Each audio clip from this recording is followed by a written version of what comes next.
Alrighty, welcome to Double Club Diesels, where today we act like we know how to weld in welding this frame, and I will show you how to fake it till you make it. Nah, just kidding. Anywho, so a little backstory about this welding job that we're doing on my 358 Brockway. I shot another video of me doing this, and then once I got to me throwing the rod right up into the crevasse of my frame, the old Miller Trailblazer 302 was giving me fits. So the day after this happened, I pulled the cover off of the gen and stuff, and cleaned the brushes and the rings on the actual gen part. I still think it needs new brushes, but I cleaned them and stuff. The brushes were worn a little weird, but anyways, because I couldn't get it to weld right. I've overhead welded with this thing a bunch of times, and lately my positive lead is getting smoking hot to like burn my hand, which is kind of rare for the welder, or new. I noticed it on a couple jobs that I've done. So I've switched a bunch of stuff around, cleaned some leads, and guess what? I'm overhead welding again on my frame. So before I shot another video, I figured to make sure the welder's working good after I did a bunch of all that stuff to it. This positive lead here is still getting wicked hot.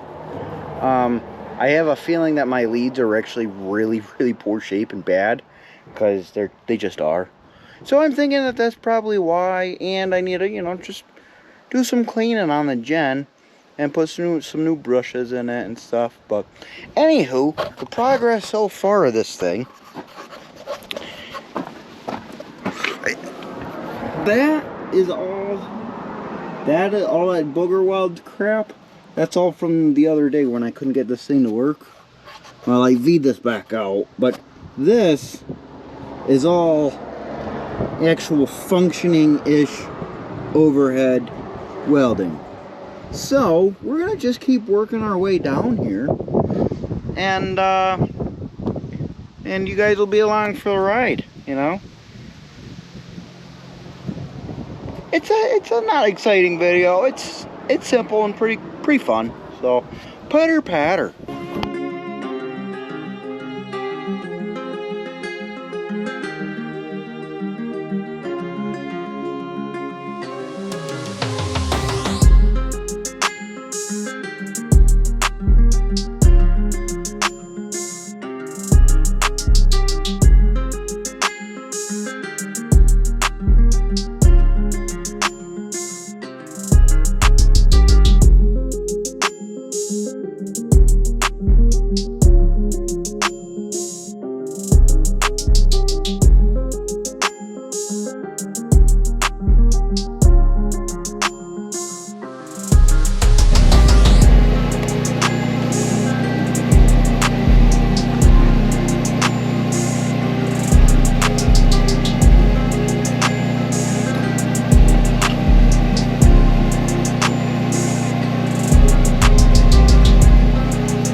dog one, huh?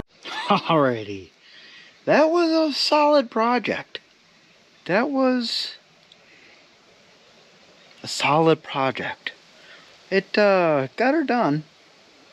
But it fought me there. The last 3 feet fought me on the frame. And my gap was too big between the frame rail and the outer edge. So from here all the way down to there, this gap, I could not get it to close.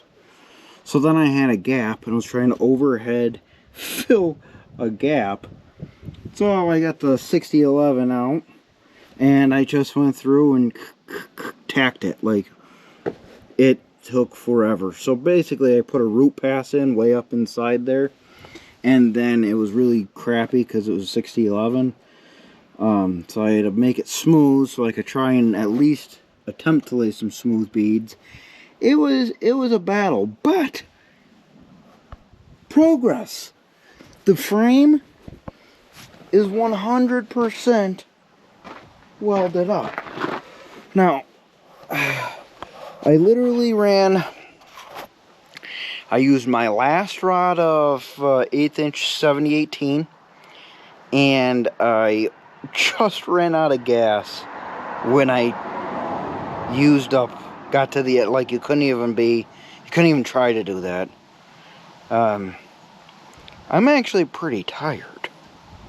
And from sitting, this big fella, me, sitting down there, hips are screaming right now. But it'll be fine. Anywho, so that's what I was gonna plan on today. Taking the bottom elbow of the smoke pipe off. That whole thing I made over there. And I was gonna I got my little Hobie over there. And do some exhaust welding too to make it, you know, full day. But I'm tired. So, solid day. Got the frame welded. We're plugging away. Hopefully by the end of the summer we'll have this thing driving. Huh? Anyways, don't forget to like and subscribe. Pitter patter, get at her.